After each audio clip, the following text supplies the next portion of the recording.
This is Pastor Randy, and today I'm going to be answering the question, who was Marcion, and why was he considered a heretic by the early church? Well, Marcion was the son of a 2nd century bishop. Because of the heretical beliefs, he was excommunicated by the church in 144 CE. This man embraced Gnostic beliefs, coming from the Greek word gnosis. In essence, the Gnostics rejected the physical world and embraced and accepted only the spiritual. For this reason, they rejected the notion that the Messiah had come in the flesh. Instead, they held that he came as a spirit being, which after his supposed death came back to his disciples and passed on secret gnosis or knowledge that would help his disciples escape the physical world and embrace their true spirit self or divine spark. Because of these beliefs, Marcion rejected Yahweh, the creator of the Old Testament, and believed in a different deity altogether called the Demiurge.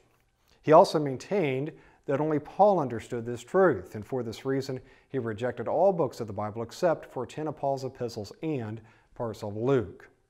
What's sad is that, like today, some in the, quote, early church viewed the Apostle Paul as antinomian, or against the Old Testament commandments, or Torah.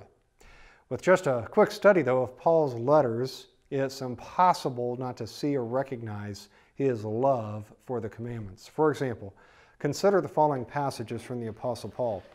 To begin with, here's what he says in Romans 3, verse 31. He says, "Do we then make void the law through faith? Certainly not. Yea, we establish the law." So he says that we're to uphold the law. Or here's what he says also in Romans 7, verse 12. He says, "Wherefore the law is holy, and the commandment holy, and just and good." If this isn't enough, Paul confirms this allegiance, or his allegiance, I should say, to the Old Testament, including the commandments in Acts 24, verse 14. There he says in Acts 24, verse 14, "For this I confess unto thee, that after the way which they call heresy, so worship I the Elohim of my fathers, believing all things which are written in the law and in the prophets." Now, does this sound to you like a man that opposes the commandments or the faith of his forefathers? Of course not. His beliefs were no different from what Abraham heard many years ago.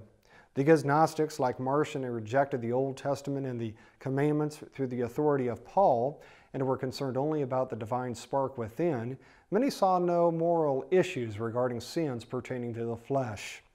For this reason, many who embraced Gnostic ideas saw nothing wrong with living a life of immorality and depravity. This is why the church excommunicated Marcion and deemed him a heretic, including his Gnostic followers. You know what's amazing is that these Gnostic views can still be seen in part through the modern church, through the rejection of Old Testament and biblical law.